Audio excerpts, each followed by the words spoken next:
Hi, I'm Sam Peterson. I am the Rape Prevention Educator with Durham Crisis Response Center. And today we're going to be talking about sexual assault prevention for restaurants and bars.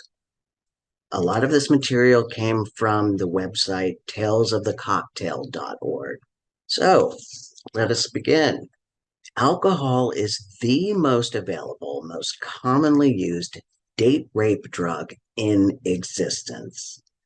Um, of course, alcohol in and of itself has to be combined with a rapist to make assault happen, but it is legal, there's no social stigma, and it's very effective. Overconsumption of alcohol causes confusion, memory loss, it can be physically incapacitating, all of which make it an easy tool for a rapist to access.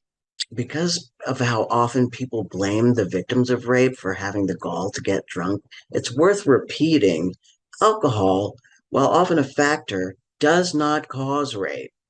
Overuse only leads to rape when there's someone present to commit the rape. When there are no rapists, there is no rape, alcohol or not. And that's from talesofthecocktail.org.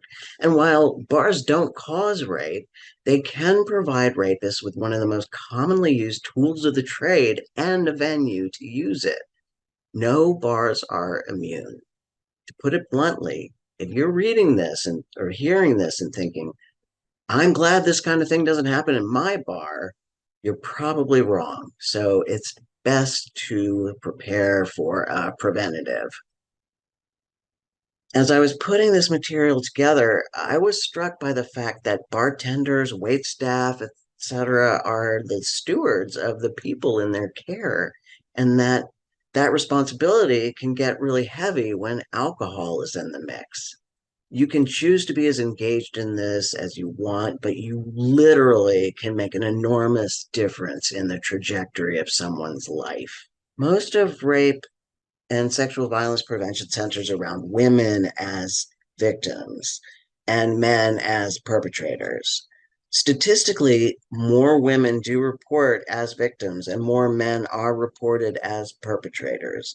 And it's true, way more men than women are victims of sexual assault. What that can do, though, is make us view sexual assault through a very gendered lens.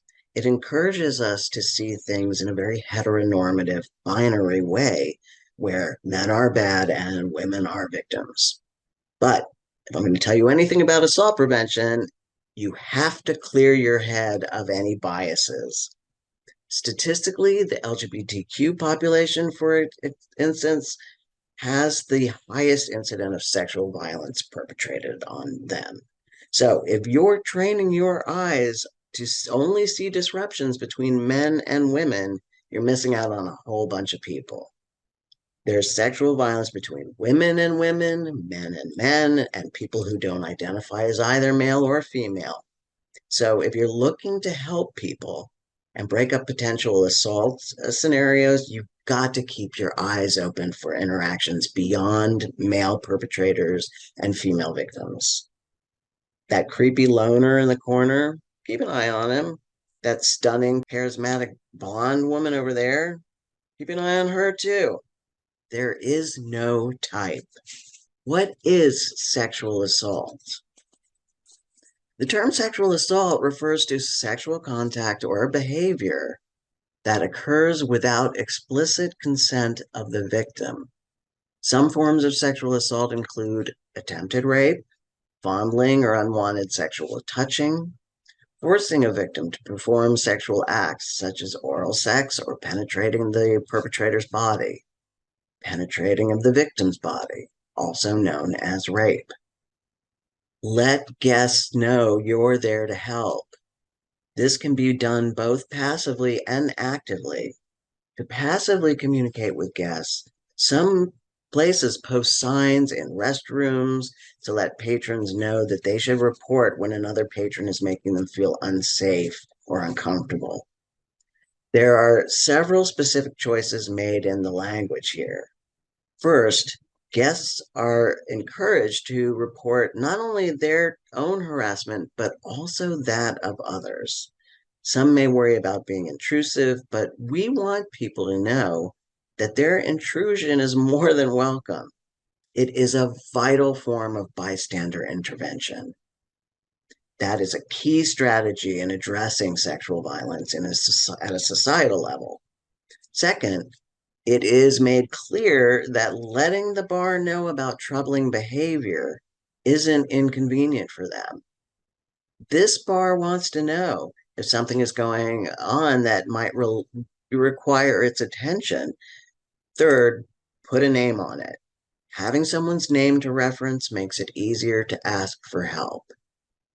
If you have events, you could put signs up that say things like, "This dance floor is a safe space for everybody." Don't hesitate to approach a guest who appears to be uncomfortable with the attention they're experiencing while bussing a table, a friendly, "You doing all right?"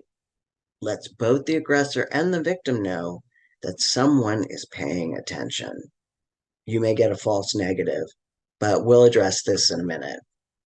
If you feel compelled to do so, a more specific ask, "Do you want me to do something about that guy?"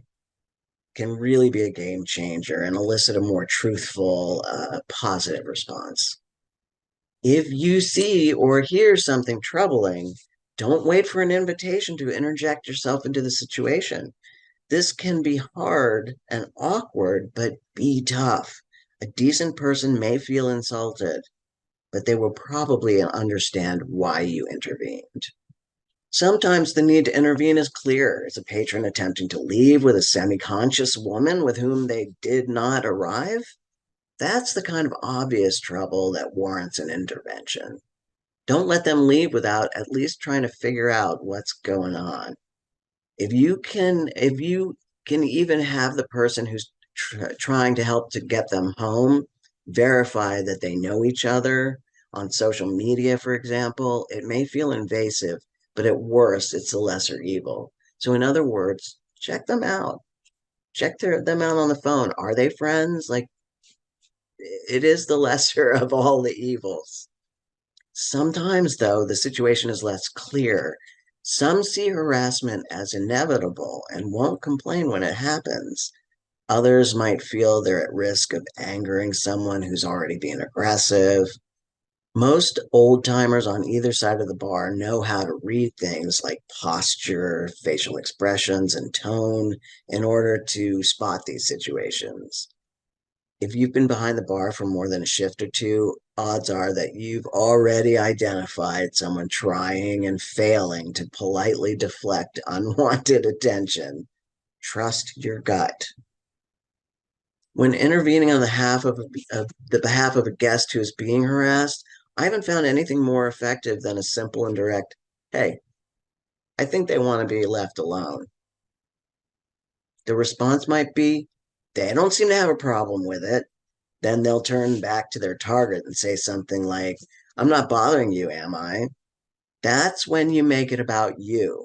You can say, "I don't care if you're bothering them, you're bothering me." As with any potentially volatile interaction with guests at your bar, cutting someone off, for example, be polite but firm. There's really no way to have that conversation without pissing off the aggressor, but better they be mad at the bartender than the customer. Diverting the attention of the aggressor to you might also provide the potential victim with a window they can use to remove themselves from the situation. Lots of interesting behavior happens and is tolerated at a bar, but someone giving another client a hard time is not. Don't send someone a drink they didn't ask for without a little conversation with that person, like, "Hey, this guy wants to send you a tequila shot. Are you okay with that?" Then that person can take it or not and not waste the other person's money. There's less opportunity to piss them off. Never serve an unrequested drink to someone. It's just a good rule of thumb. One hypothetical situation could be a person orders two shots, water and one for themselves, and a vodka in the other for their date. That is an opportunity to be creative, to either say out loud while serving, here you go, one vodka, one water, or even switch the drinks. And when the person complains about the water, you can explain, that's what was ordered. Make sure they are with a friend or be their friend. Is that drunk guest friend offer to get them home safe that friend's true intentions? Is this a noble gesture or is this an opportunistic predator? They can both look the same. So, if possible, make sure that their mutual friends know what's happening. If the other friends are fine with it, you can be too. If their reaction is, ooh, nah, we better get her home, then you may have just saved the day. Make sure everyone on the table knows their friend is incapacitated. You may be privy to events and conversations that the table was not. If there's an incapacitated guest at your bar and they are not in the company of at least one helpful, watchful friend, don't leave them unattended. You can't babysit everyone, of course, but you can recruit a trusted regular. Hey, could you keep an eye on them? I'll get your next drink. Just make sure they stay safe. What to do with the guest? You can wait for them to feel better, but honestly, if the guest is wholly incapacitated, the best thing to do might be call an ambulance.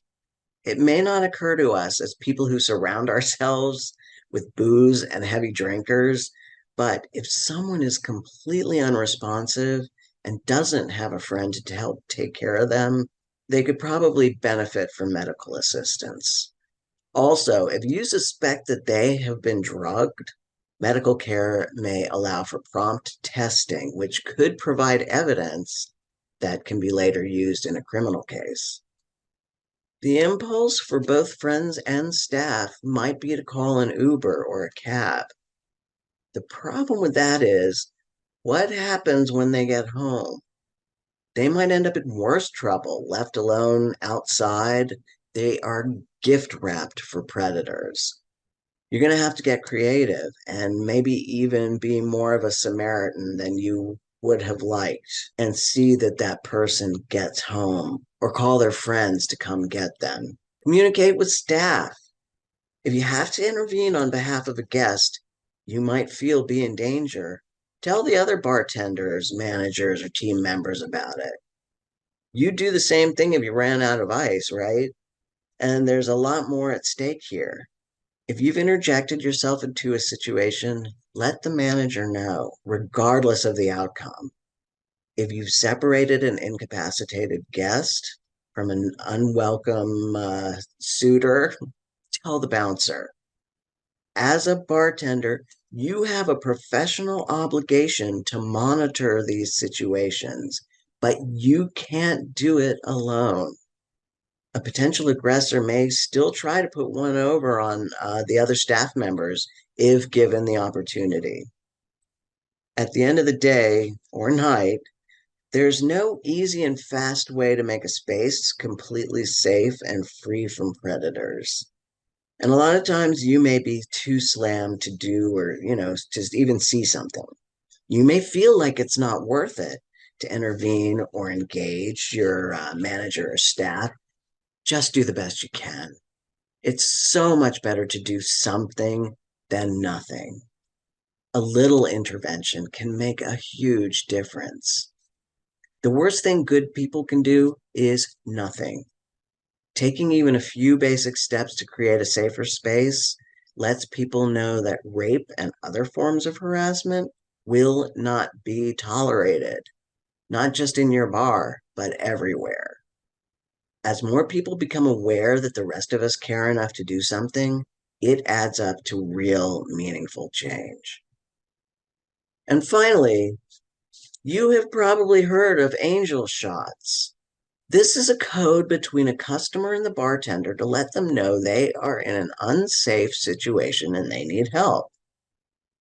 When a customer orders an angel shot, It is the responsibility of the bartender to believe they are in an unsafe situation.